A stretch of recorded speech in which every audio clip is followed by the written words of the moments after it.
students. You are both trailblazing women in the fields to which our students aspire, and it means a lot for them to have the opportunity to work with you, especially with two highly successful women who share the same birthplace of North New Jersey. So all the best of luck to both of you, and as our performing arts students would say, break a leg. Welcome. Thank you. Thank you.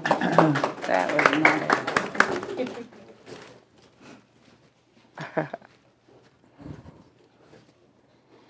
Who would have guessed that two Newark kids would That's be? right, right. And a governor, too, Governor Christie. Say it again. I said, and a governor, too, Governor Christie. Yeah. Born in. Yeah. 3 North people. Oh, you too? How about that? Yes. And Mike is from Vineland, which I think is Delaware. No, that's my part of the world, South Jersey. Oh. It's the good life. That's right.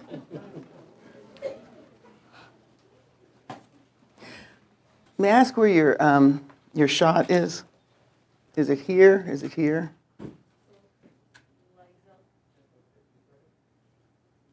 Oh, it's here. Oh, Oh. well, The whole interesting. kazoo.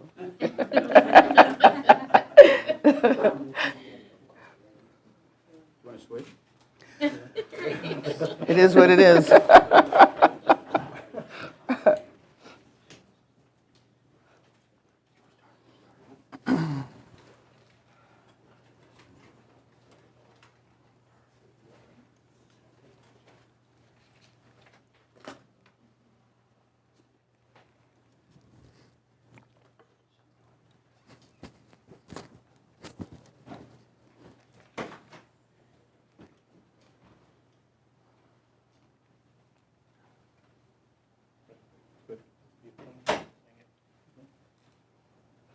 Welcome, everybody. Live from the campus of Rider University in Lawrenceville, New Jersey. Welcome to the first and only debate between the candidates for Lieutenant Governor in cooperation with the New Jersey Election Law Enforcement Commission. Tonight's debate is sponsored by the New Jersey Globe, by the Rebovich Institute of New Jersey Politics at Rider, and Project Ready. The candidates are Republican Diane Allen and Democrat Sheila Oliver. I'm David Wildstein. I'm the editor of the New Jersey Globe. Our panelists are Micah Rasmussen, the director of the Rebovich Institute at Rider, and Chanel McLeod, the CEO of Project Ready. Under the rules of the debate, questions will be alternated between Senator Allen and Lieutenant Governor Oliver, with each candidate receiving 60 seconds to answer. Follow-up questions will be at my discretion. And as a substitution for the traditional coin toss, the candidates agreed to balance last week's debate with the Democratic candidate, when the Democratic candidate spoke first. So the first question is for Senator Allen. Senator, both of you, the Lieutenant Governor, yourself, have spent decades working on behalf of the people of the state. You're both trailblazers. There's no doubt about that. You both made an indelible mark on the state of New Jersey. But a recent poll shows that despite all of that, nobody really knows who either of you are. Senator Allen, why should voters care who the next Lieutenant Governor is? And after 12 years, does this office you're both seeking, really need to exist? I think people should care, and I think people need to become more aware of what's going on when it comes to elections anyway. We need to have an educated electorate to make sure that we have the best government possible. In terms of this particular position, this position was created a few years back because we had two governors in a row both leave office and left a whole extra year of their term that needed to be filled. And so consequently, we had somebody from the Senate take that position. And what that meant was that we had a state senator who was also running the other branch of government. It didn't work, and we needed to make sure that there was somebody else there. I can't see the signs. If there are things going up, I can't see them, so thank you. Okay. We'll ask Lieutenant Governor to give a response to that. I've had the opportunity to examine the position of Lieutenant Governor because I'm very active in the National Lieutenant Governors Association, and each state is different. As Senator Allen pointed out, we could not have a Senate president also at the same time occupying the seat of governor. In terms of New Jerseyans not knowing who either of us are, I have found that many of our people in the state don't even sometimes know who our governor is. I think that many people are not civically engaged. I think that many people are so busy just trying to raise their children and get the bills paid that politics is not, something that they pay a lot of attention to. But when you make them focus in on things that affect their lives, I always tell people, somebody's making a decision about your loaf of bread and your milk, so you need to pay attention. This question is for Lieutenant Governor Oliver. How can New Jersey afford to add universal preschool, prepare for climate change, and continue to fund our pension systems without raising taxes for the next 4 years, as both of your running mates have pledged at last week's debate? It's growth of the New Jersey economy, and New Jersey has not capitalized on its position in the region. The university structure that we have here, we've got several medical schools that are here, and building an innovative economy for the future of New Jersey will lead us to expanding our revenue base. It is extremely interesting that the legislature and the governor signed restoration of filming in New Jersey. We have already seen $500 million spent from the film industry from filming in New Jersey. We have not explored our assets as a state, and I think that Governor Murphy and I have focused in on initiatives to make certain that we create more revenue in the state.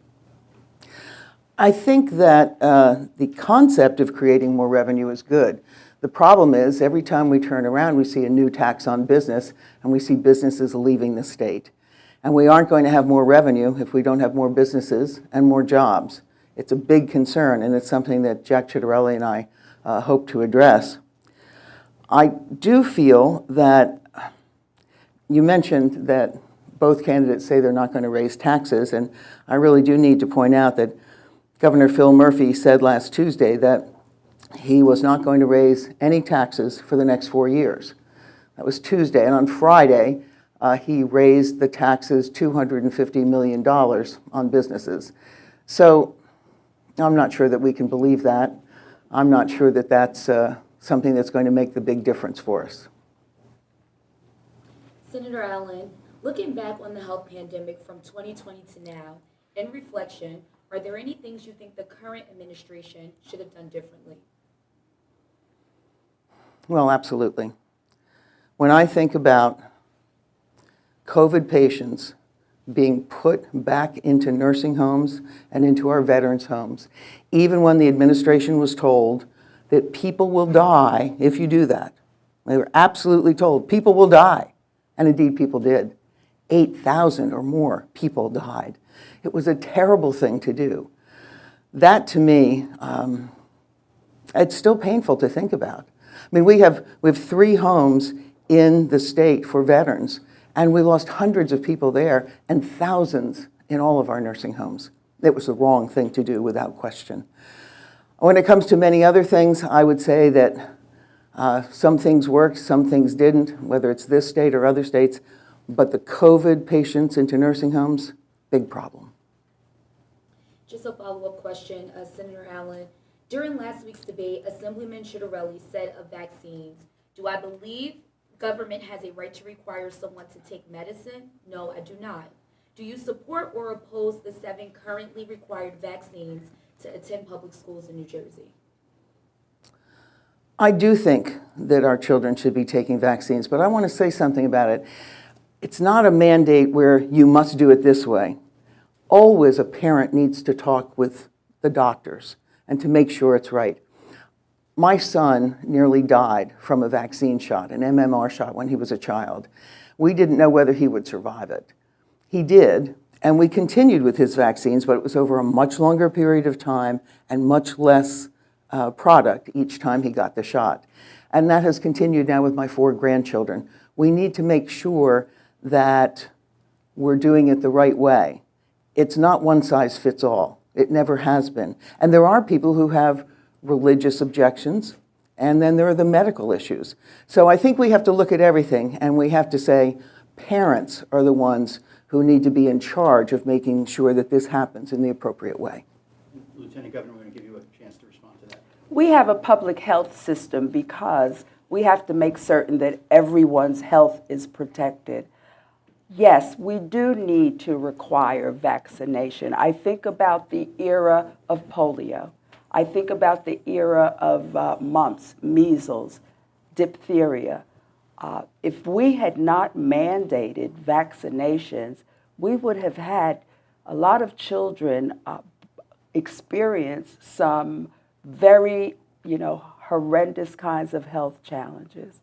Vaccination is something that protects not just the individual that receives it, but the public and the community at large. I've known children that were born with hearing loss because they were born of women who did not have a vaccine for measles. So I think, yes, that vaccines are necessary. They should be required. I do believe that religious exemption does need to have attention paid to. Thank you. Lieutenant Governor, one criticism that I hear about Governor Murphy's leadership is that he's sometimes slow to fire somebody, and whether it's Marcus Hicks running state prisons or Jamel Beal at the veterans' homes or Al Alvarez at school development, that the governor sometimes takes a little bit longer than he should to pull the trigger when it comes to a flawed member of his administration. Is that a fair statement? No, what I believe Governor Murphy does is he does not, quote, convict people, and people are innocent until they're proven guilty. That's a premise of our system in this country, that we don't make assumptions that people have engaged in some wrongdoing.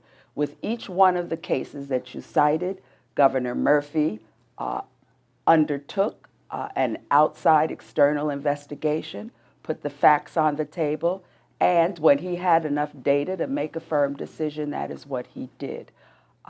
I'm thinking right now of a U.S. Agriculture Secretary who was summarily fired because of, something she was accused of, Secretary Sherrod. We now know what a grave injustice was done to Secretary Sherrod. And I think that Phil Murphy does not want to needlessly indict people. I think Phil Murphy is exceedingly slow in taking action. In fact, in some cases, I think he just doesn't want to have to deal with certain situations, and it creates so many problems. I'm thinking about the Edna Mann prison. Back in April of 2020, the federal government came out with a report that said it was a rape den. This is the women's prison in New Jersey. And they said that they found women were being tortured, they were being pulled out of their cells, they were being raped, they were beaten, bones were being broken. That was in April of 2020. They passed that on to the administration and nothing happened.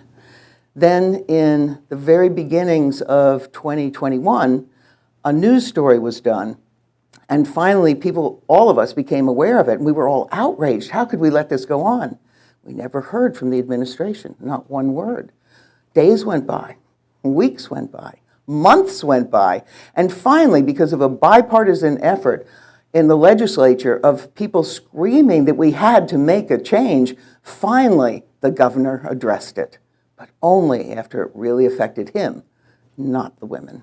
Let me ask a follow-up question to that. Lieutenant Governor, it's no secret that there are frustrations all across New Jersey on the lines of the Motor Vehicles Commission. The person in charge is Sue Fulton. She has been there from the start of the Murphy administration. She's been there for over a year since this problem occurred. Do you think Sue Fulton's doing a good job? Sue Fulton was hit like a blivet with something called COVID-19. When we look at how many motor vehicle facilities and agencies there are from one end of the state to the other, one of the reasons some of those offices had to close down because of the fear of spreading this virus. You've been in motor vehicle offices before. You know how crowded they are. You know how many people come into those offices. Both myself and the governor understood, along with the commissioner, that COVID that could have been a super spreader place. When workers became infected with the virus, we had to immediately close offices down because of the threat of spreading it to people coming in. No one is happy that motor vehicles got backed up. Nobody is happy that appointments could not be made, but we had to be concerned about the health of the general public. But why weren't we set up so that if they had to go home, they could work from home? Because that's what so many other businesses did. But instead, they just closed it down. And the reality is, the University of Chicago undertook a study that said that we're number 50 of all the states, number 50, when it comes to the ability to reach somebody to help you in government. My husband and I were trying to get something done with motor vehicles, and we called, and we called. And I would get something that said, you know, you can't do this today, try again tomorrow. Well, that's just ridiculous. We need to be able to have government serve the people. Senator Allen, the USDA has extended its pandemic funding to New Jersey school districts for free breakfast and lunches for this school year. And it seems like some districts are handling the extra volume better than others. I'm wondering if you've seen the photos of what some people call the stomach-churning school lunches in Patterson. And if nutritious meals are important to provide to children who may not otherwise have them during their day, isn't this every bit as urgent a problem as other aid programs are during the pandemic? I would agree with you. I think that we need to make sure, if we're going to undertake this program, to feed children, to make sure they get what they need so that they can have a robust learning day, the food needs to be decent. Kids aren't going to eat slop, let's face it. We need to give them good, hearty meals. I saw some of these pictures, and they were revolting. I don't understand how this can be. I know that there are schools that are doing a good job, and you did mention that, and I think that that's important. But we need to look at that, we need to change that, we need to make sure that our kids get what they need. As a former school board member, I think that each district has a governing body, Board of Education members, who must approve menus, who must approve and select and determine who the vendor or provider of school lunches are going to be. It's possible to serve nutritious, attractive lunches. I think each district bears responsibility for what ends up on a child's plate for lunch and for breakfast. This is not something that means that we shouldn't do school breakfast, we shouldn't do school lunch. I think that the adults that are involved in running school districts have to step up and take accountability for the type of lunch that we saw. Lieutenant Governor Oliver, Elizabeth Brantley Holmes from Somerset said, data shows that students, particularly students of color, have fallen significantly behind grade level due to the pandemic.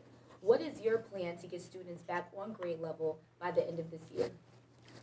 Many organizations and communities across the state are stepping up, providing after-school tutorial sessions. Many voluntary organizations, our sororities, our fraternal groups have stepped up, volunteered to work with students in school districts to help bring them up to grade. There is no doubt that there has been learning loss, and people are really going the extra mile to try to ensure that students can be brought up to where they should be.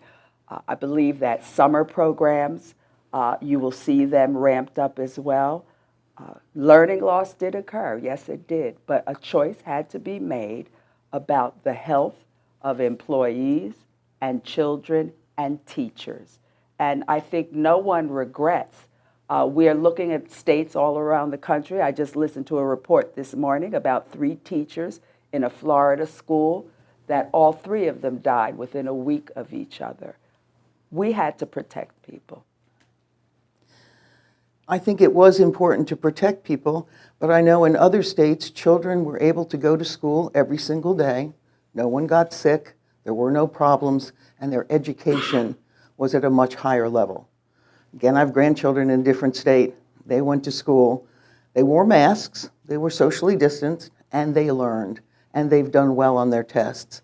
I worry about our children. I worry particularly when schools were shuttered so quickly. Some kids that were then sent home didn't have a computer, didn't have the internet.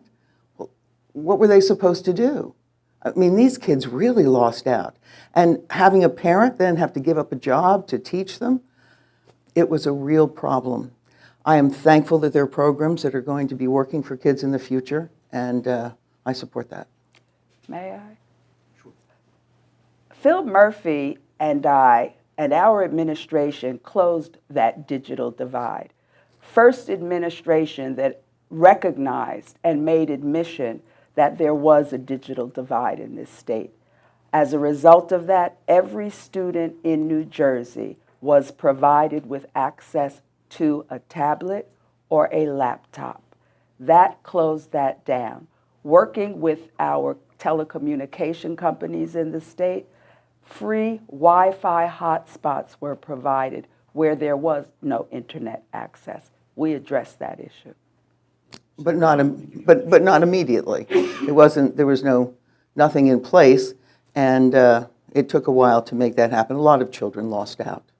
And Senator, I want to talk about guns. It's an issue of tremendous concern to a lot of New Jerseyans, and Delphine from Newark has asked about a 15% increase in homicides by gun in New Jersey. Senator Allen, you said that you would review New Jersey's concealed carry law. Would that decrease gun violence? Well, I don't know. I mean, we need to review it. We need to review everything when it comes to guns, I think, because, in fact, we're seeing violent crime up. We're seeing gun crimes up. The problem is that even though New Jersey has the strictest gun laws in the country, that doesn't seem to make a difference when it comes to illegal guns. So that those folks who follow the law, have guns, maybe take their child to go shooting at a range once a month, or they go out and hunt and put food on the table, these are not the people who are causing all of these high crimes. What's happening is these illegal guns are coming in. We need to look at that. We need to find out about people who need to perhaps defend themselves. There was a woman in South Jersey in Berlin named Carol Bone who was a victim of domestic violence, and she wanted to get a gun permit so that she can carry a gun because she really thought that her ex-boyfriend was going to kill her. And she put in for it, and weeks went by, and she didn't get it, and weeks went by, and she called and said, I really need this, and 2 days later, he came and stabbed her to death. So, yeah, we need to make sure that people who need these, particularly domestic violence victims, are able to get guns if they are prepared to use them. Concealed carry is wrong for New Jersey. People in New Jersey do not want such a law. Senator Allen has always supported concealed carry. She was against criminal background check extension. She was against having to have magazine limit capacities on guns. Why does someone need a .50 caliber? Why does someone need comparable weapons that you would have in the military? We don't need that in New Jersey. And yes, gun violence is out of control. Why in the world would we have a law in New Jersey that I could walk into the Starbucks or the McDonald's and the guy next to me has a weapon? And Senator, the Lieutenant Governor talked about your record, so let me give you a chance to respond. Was that your voting record when you were in the Senate? I would say that some of it is. But a lot of those things tried to take guns away from people who had them legally. And we do actually have a Second Amendment in the Constitution that says you have a right to bear arms. And if you say, well, you can no longer use any gun that has X, Y, or Z, then pretty soon you're taking all the guns away from people. I mean, That's not what we need to be doing. We need to take a look at how we can get rid of the guns that are being used on the streets. The gangs are using guns. People are using guns because they're involved in the drug trade. They're illegal guns. That's where we should be focusing, not with folks that have legal guns and are using them appropriately. Lieutenant Governor Oliver, 1 year ago this week, Governor Murphy proposed legislation to codify Roe versus Wade to protect against the possibility of it being overturned by the United States Supreme Court. He said, I hope to God it doesn't happen, but we don't want to take a chance that it could happen. And yet 1 year later, New Jersey is no closer to that legislation being adopted, and yet many would say we're significantly closer to the overturn of Roe. So as a former legislative leader, is this something that's going to happen? I believe it will happen. I know the internal workings of both the Assembly and the Senate. I know where people stand on this issue. There is no question in my mind that Senate leadership and Assembly leadership and their caucuses and subsequently their entire memberships will move towards voting affirmatively for the Reproductive Freedom Act that has been proposed. There is no turning back as it relates to our Roe versus Wade. I think about, as a college student in the 70s, a book was written called Our Bodies, Ourselves. Women have come a long way understanding their bodies, how their bodies work, and what their choices in life are. We will, in fact, get that legislation signed into law in New Jersey. I don't think we will, because I don't think that that's really what New Jersey wants. We don't want the Texas law, that's for sure. The Texas law pits people against each other in a very strange way, and it cuts off abortions at a time that is too soon for a woman sometimes to even know that she's pregnant. But this law in New Jersey, were it to pass, would mean that you not only could have abortions during the first 6 months, but you could have an abortion in the 7th, the 8th, or the 9th month, right up to the day before a child is born. I don't think that's New Jersey. I don't think that's what people are really looking to do. Now, I am certainly not against overturning Roe v. Wade. I think a woman does have a right to choose, but I think there's a point where we have to look at it from the standpoint of, does it go all the way up to the end, or is it something that we need to think about as it has been in New Jersey? May I? Yes. So Jack and Diane think that the government should not mandate vaccination, but conversely, they believe that government should tell a woman whether she should bear a child or not. That is hypocritical, and it shows you what you will get out of a Chitterelli-Allen kind of an administration. They are not on par with the women of New Jersey and the beliefs that women hold. I think actually, as I speak to women across the state, while many of them, like me, agree that a woman should have the right to choose for an abortion, they also agree that a woman should have a right to choose as to what's being taught in the schools to her children. And that's something that your administration apparently doesn't agree with. I must say that we need to allow the people of New Jersey to say what it is that they want. How do they want their government run? This is a government by the people, of the people, and for the people. It's not mandates from Trenton. It's finding out what people want, listening, and then acting on that. And that's what Jack and I will do. Senator Allen, last week Assemblyman Chitterelli was asked how he would define white privilege. He declined to answer. How would you define white privilege? I suppose white privilege is the fact that for many people who are white, we are able to accomplish things and do things thinking that we're doing it on our own, when in fact perhaps we're doing it because we're being given a little leeway because of our color. Most of us are probably not aware of that as it happens. The thing with white privilege, though, is that as we try to talk about it, I see that young people are concerned and saying that, well, it's like critical race theory. I mean, what does that mean exactly? How do we determine what that is? Nobody can give me a firm explanation. I've looked it up in many places.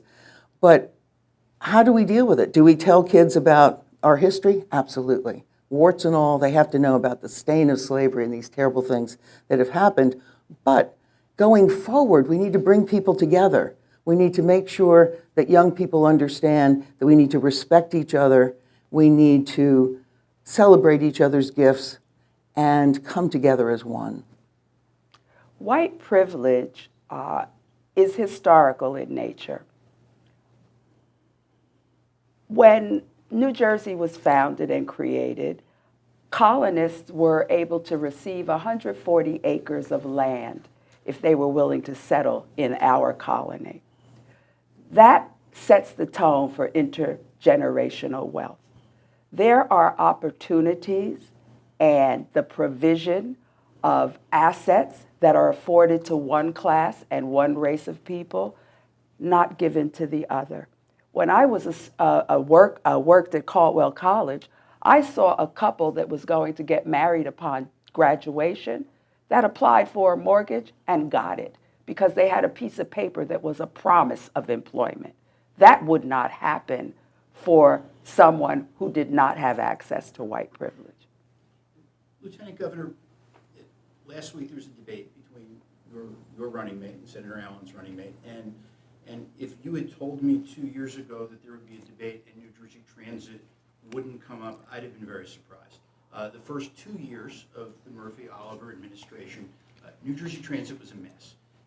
First of all, have you fixed New Jersey Transit? And let me work a part B into this question.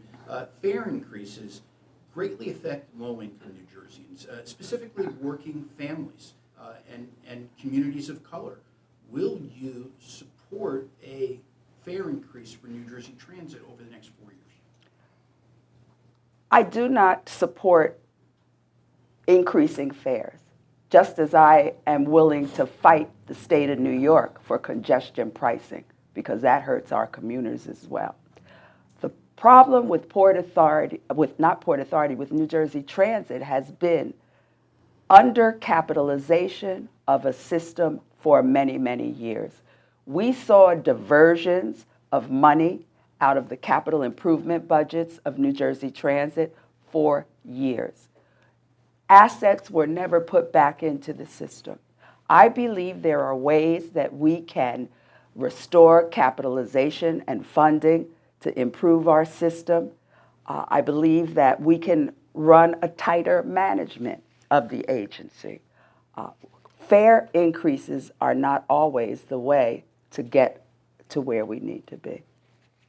You know, the governor borrowed $4.5 billion, which we didn't need and which we have to pay back, and it's going to cost us a lot more than the 4.5 to pay it back. Wonder if we could take some of that money and actually put it towards things like transportation, because certainly we need that.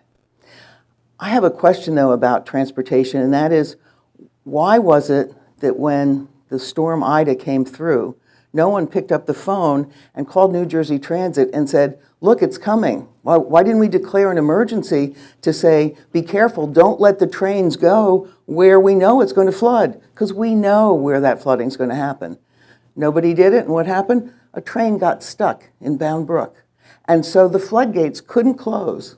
And so Bound Brook was a disaster area with flooding, all because a phone call wasn't made to let the folks at New Jersey Transit know, don't go there. This is not the night. May I? Yes. In the prior administration, before Phil and I became governor and lieutenant governor, we had a governor who didn't pick up a phone and make a phone call about hundreds of trains that had been placed in a place that we knew would flood. As a result of that, we had hundreds of trains that were taken off the grid.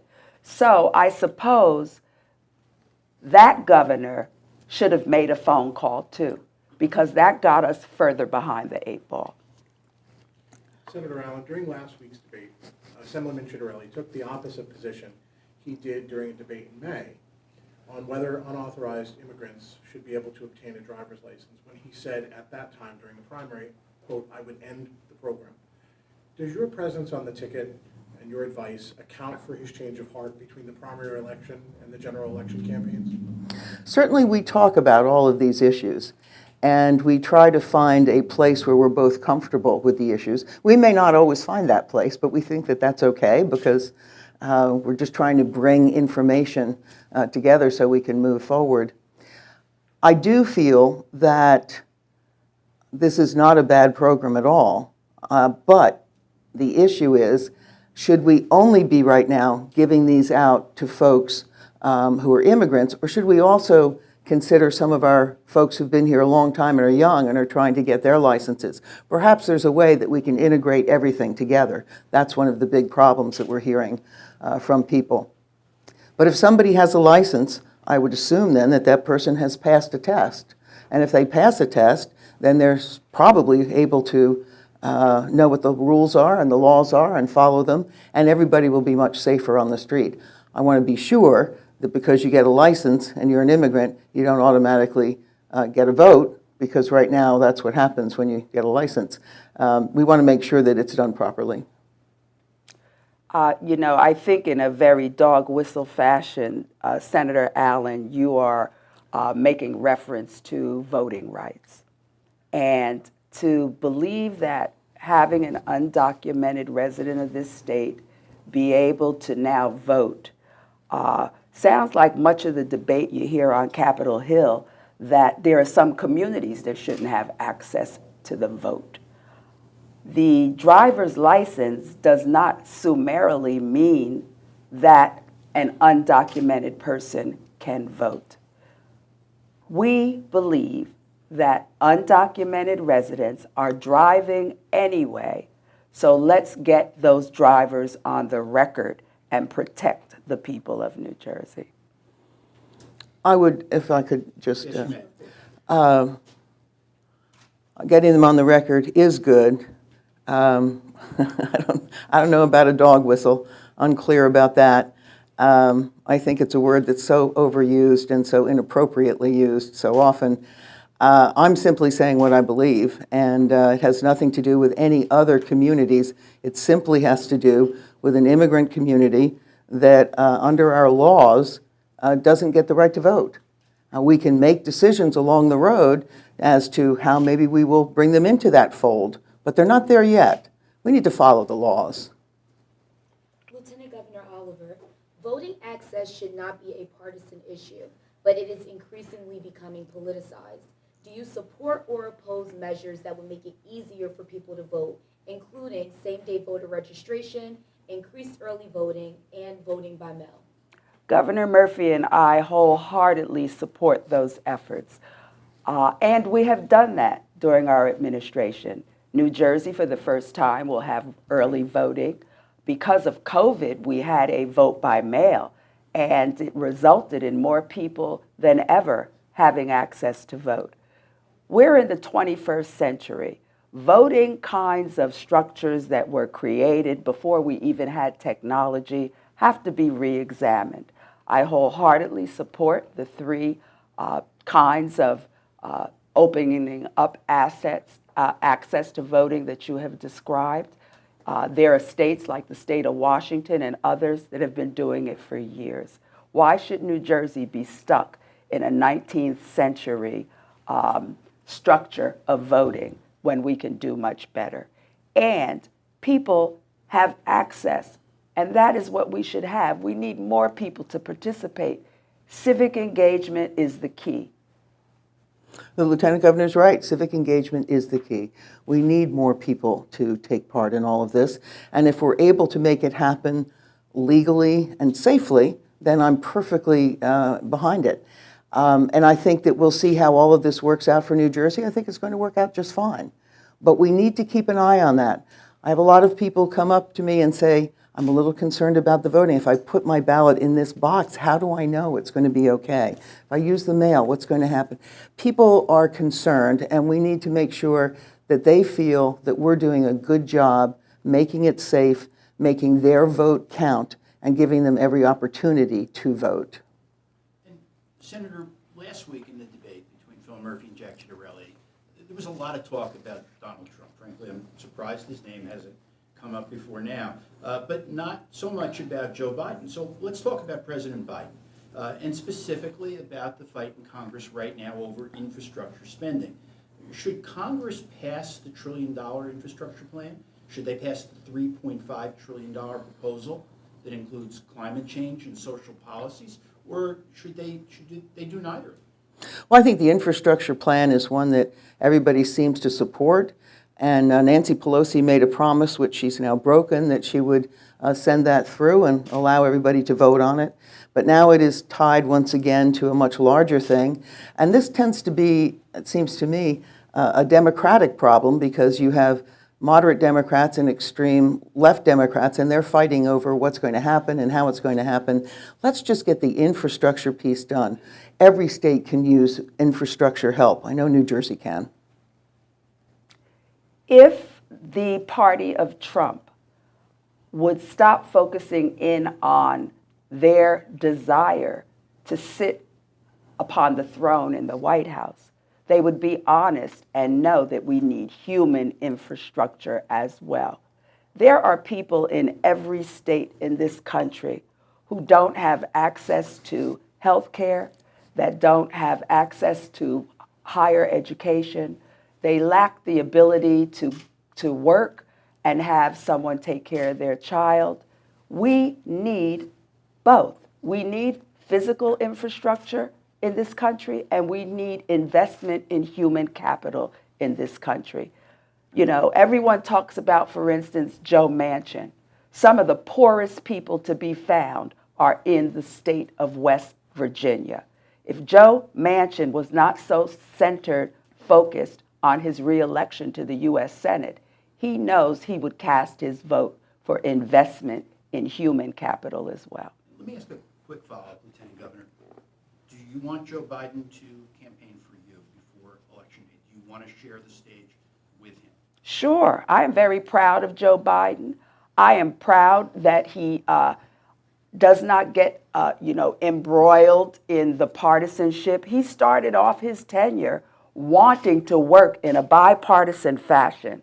But just as they did with prior Democratic presidents, meaning the Republican Party, they made a decision they were going to thwart Joe Biden at every turn, make him fail.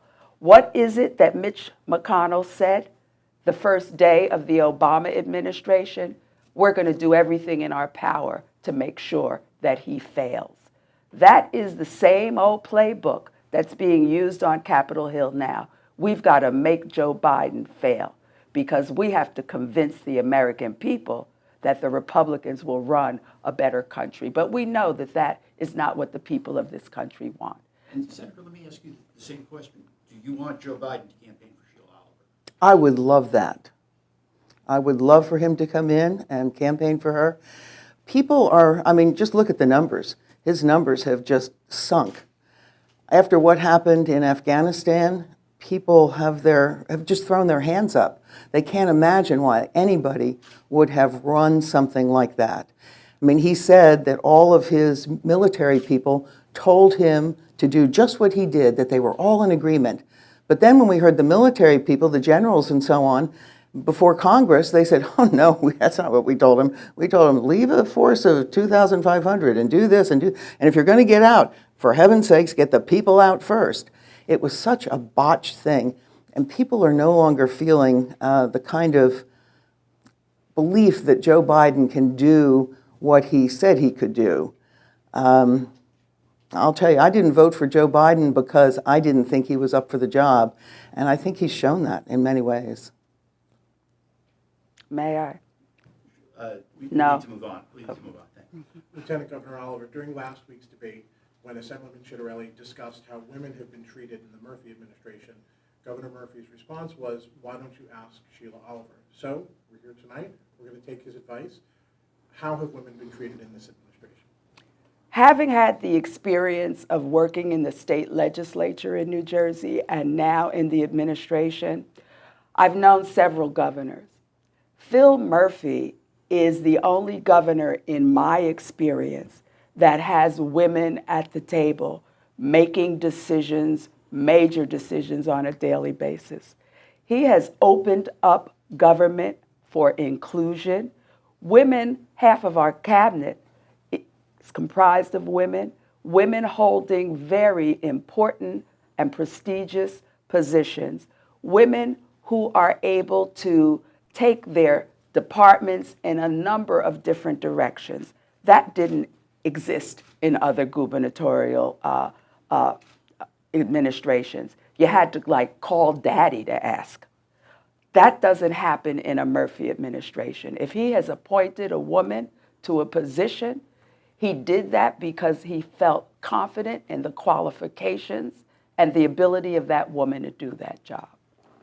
But if there's an issue and the woman has a problem, he's nowhere to be found. You take a look at Katie Brennan, who says that she was raped. She tried to get that information to the governor. She wasn't heard. She said over and over, I went unheard. Finally, he said, I'll get on that. And she never heard from him again. Or Julie Roginski, who is a Democratic operative, very bright, very capable, and she was involved in the campaign 4 years ago, and she said it was a toxic workplace. People were harassing her and other women, and finally she went right to the governor and said, we can't have this. You've got to do something. And he did. He fired Julie. Or take a look at his soccer team. He owned a soccer team, and the women said, we can't live in these circumstances. And he ignored them. He just didn't want to have to deal with it. I already mentioned about the Edna Man prison. I mean, it took forever for the governor to face what was going on there. And the federal government said, it's still not fixed. They forced the state to do even more because it's still not fixed.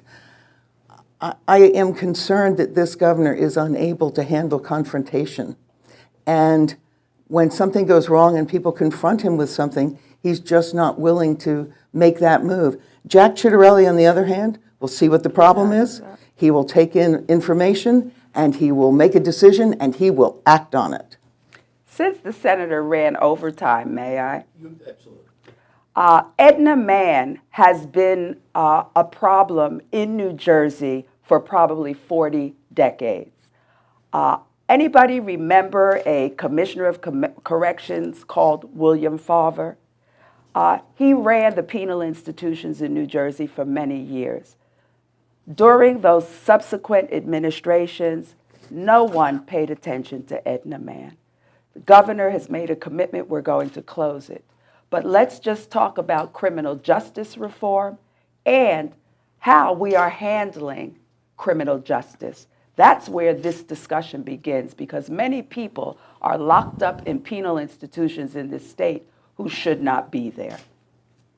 I don't know if Edna Man was a problem for all those many years, as you mention it, but I know that the federal government found that it was a disaster now, and it took over a year for the governor to act.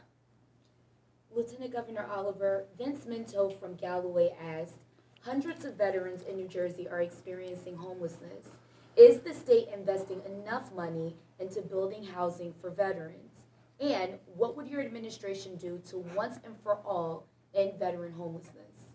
I'm so glad you asked that, because as the commissioner of the Department of Community Affairs, I bear responsibility for housing creation in this state.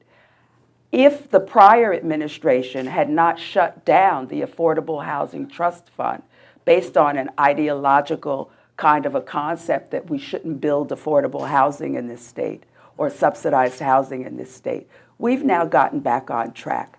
In Governor Murphy's first year, we produced 5,500 units of new housing. The governor has created a task force, which we had a meeting just the other day, to create housing for veterans. Tinton Falls tried for years to get the prior administration to provide funding to create veterans housing in Tinton Falls, Monmouth County. I, as the commissioner, within 1 year, provided funding through the HMFA to make certain that Tinton Falls got that housing for veterans. Homelessness has been an issue close to my heart for decades. I've slept on the streets with homeless people in Philadelphia to see what their issues were and how we could solve them. I found that over 30% of those on the street had mental health issues. We don't have enough beds to take care of people with mental health issues who are on the street. We need to do a much better job in New Jersey to treat our mentally ill. I found out that a third of them were, in fact, veterans, many of them dealing with post-traumatic stress disorder. I was on the board of a number of organizations that worked to get them into homes, to single-room occupancy to start with, move them into other places. Veterans Haven in New Jersey has done a great job of taking veterans and moving them through the process, and then a second Veterans Haven was put together. I've worked closely with them. I've gone into the areas where the homeless veterans are living because out in the woods because they are afraid to go into someplace else. We need to do a much better job with our veterans. I think that it has, over the last decades, gotten better, but we need to do a whole lot more. And Senator Allen, some people say that you have moved unnaturally to the right as a candidate for lieutenant governor. You don't sound like the moderate Diane Allen that many of us were expecting to see in this campaign, that always conservative on fiscal issues but centrist on social issues. Have you changed? Well, I think if you've listened to my answer so far, you'd think no. And in fact, I haven't. I'm still that person who voted for gay marriage long before President Obama even backed it. I'm still that person who decided to work with Garden State Equality so that we could get a really strong anti-bullying bill so that everybody was protected in school. I'm still that person who worked to get insurance companies to cover women's contraceptives, because I found out that the insurance companies were paying for Viagra but not paying for our contraceptives. I didn't think that was fair, and so we changed that. I've worked with domestic violence victims. I've worked in many different areas, and I would say that socially moderate is probably exactly where I am, but you make a good point. I am fiscally conservative, and I still am that as well. I'm fiscally conservative as well, and I've been a Democrat all my life. I also have been, socially progressive. I do believe you can be socially progressive and fiscally responsible. I look at the math. As a government administrator for many years, I've experienced being able to be socially progressive and fiscally responsible. It is, instead of bearing labels, whether we're a conservative or we're, to the left, to the right, if we do what is necessary for people, that's being progressive in this country. And we can be fiscally conservative at the same time. It's not an either or. If I could just say one thing, I'm just not sure that fiscally responsible is the right term. I'm looking at the budget this year, and it's $45 billion. It's huge. It's bloated. It's just zoomed up $11 billion in just a short period of time. To me, fiscal responsibility means not raising taxes, and this administration has raised taxes an enormous number of times. To me, fiscal responsibility means not putting out an energy master plan that's going to cost homeowners a ridiculous amount of money every year. That's what fiscal responsibility is. And Lieutenant Governor, one criticism that I've heard of you over the last few years is that you haven't necessarily been in the room for some major policy decisions made by Governor Murphy. Why aren't you in the room when the governor meets with the Senate President and the Assembly Speaker? As a matter of fact, I do meet in the room with the Senate President and the Assembly Speaker and the governor and his chief of staff and a couple of others. I have a great relationship with the Senate President and with the Speaker. Governor Murphy recognizes that. And, I joked at one of our meetings when, there was a break in silence, deliberating an issue. And I turned to, the governor and I said, let me explain to you what Senator Sweeney means. And Steve said, yes, she's the Steve whisperer, just like that old movie, The Horse Whisperer. But I am in the room, and I am able to influence things. I can pick up a phone, and I can call Senator Sweeney on an issue and get cooperation. I can do the same thing with Craig Coughlin, our speaker. So I am in the room. But something I learned a very long time ago, people will ask, why don't we see you more often? That's because I'm at the desk doing the work. I don't have to be in the room all the time. I can exert influence on outcomes that happen in Trenton without having to necessarily always, quote, be in the room. But I am in the room with leadership. Senator, will you be, if you're a lieutenant governor, you've been left out of rooms before. Yes, I have. Will you insist on being there? I don't even have to insist. When Jack Chitterelli called me in July and said, I want you to run with me, he said, I want you to be a partner in everything that we do. And I accepted, understanding that we would be working together. He'll be the governor, but I expect to have input on all of the big decisions. He may take my advice or not, but we talk often, and we can change each other's points of view and conclusions because we listen to each other and we try to put something together. I'm excited about working with him. He's been a businessman for many years. He knows how to get things done, and he's not afraid to make a decision. And I think that's going to be really good for New Jersey. One more question. As this is for Lieutenant Governor Oliver, as New Jersey and the nation look closely at the issue of race relations, and as we approach Columbus Day next week, some towns are debating how history ought to treat Christopher Columbus. Rockaway Board of Education has voted to change the name of Columbus Day to Indigenous Peoples Day. Do you support New Jersey continuing to celebrate Columbus Day as a state holiday? I don't have an issue with New Jersey or New Jersey school districts continuing to celebrate Columbus Day. I don't have an issue with that. I believe that school districts can also, and our state, can also declare at any moment that there is a holiday that will respect the history and contributions of indigenous people. It's not an either or. It's not that we can't have Juneteenth, but we can have Washington's birthday. As a nation, we need to get beyond that. There are a lot of people who've made tremendous contributions to this country. They come from all backgrounds, all ethnicities, all races. We should honor and respect all of them when we have the opportunity. So no, I am not one that would obliterate Columbus Day. I grew up loving to go to the Columbus Day Parade. I agree with the Lieutenant Governor. I think that we should be able to honor everybody from every background. That's really not a concern. I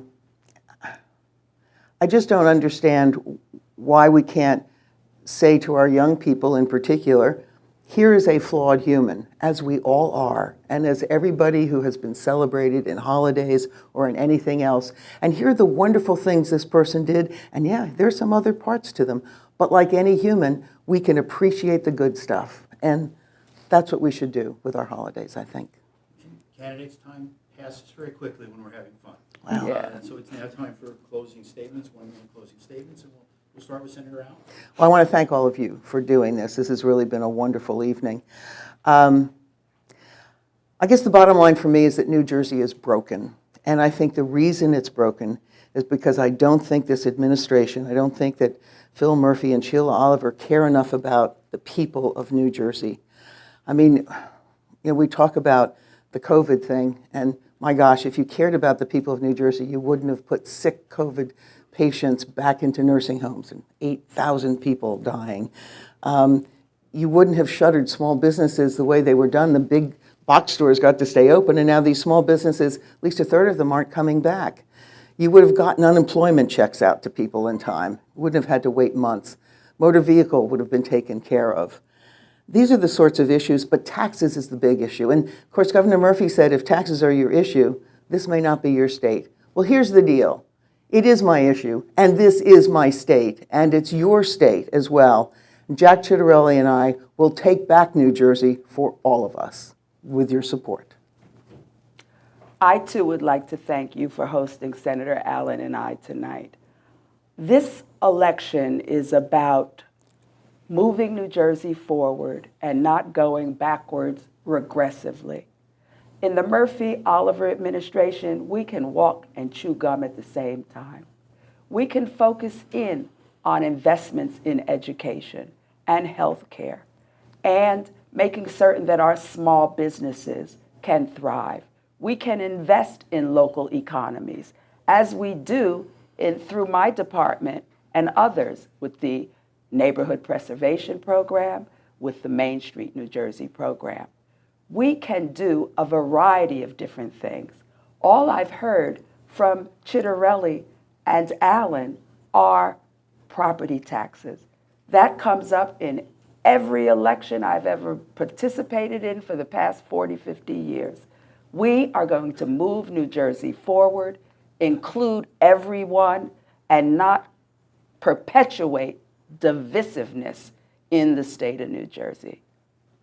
And now it's time for me to thank both of you, the candidates for Lieutenant Governor, Republican Diane Allen, Democrat Sheila Oliver. This is a magnificent display of democracy when two candidates sit together. And I want to thank Micah Rasmussen and Chanel McLeod and the entire rider community for their strong support of this debate and Project Ready in the New Jersey Globe. And let me just say in closing, voting in this election has already begun. People who have received a vote by mail ballot, please return it. Early voting starts on October 23rd. Election day is November 2nd. There have never been more opportunities in this state to vote as there are today. And please, regardless of how you vote, if you don't vote, you will lose your credibility to complain about the outcome of this election. And please don't miss the final gubernatorial debate next Tuesday, October 12th on New Jersey PBS. I'm David Wildstein, the editor of the New Jersey Globe, and I appreciate you both being here tonight. Thank you. Thank you for having us.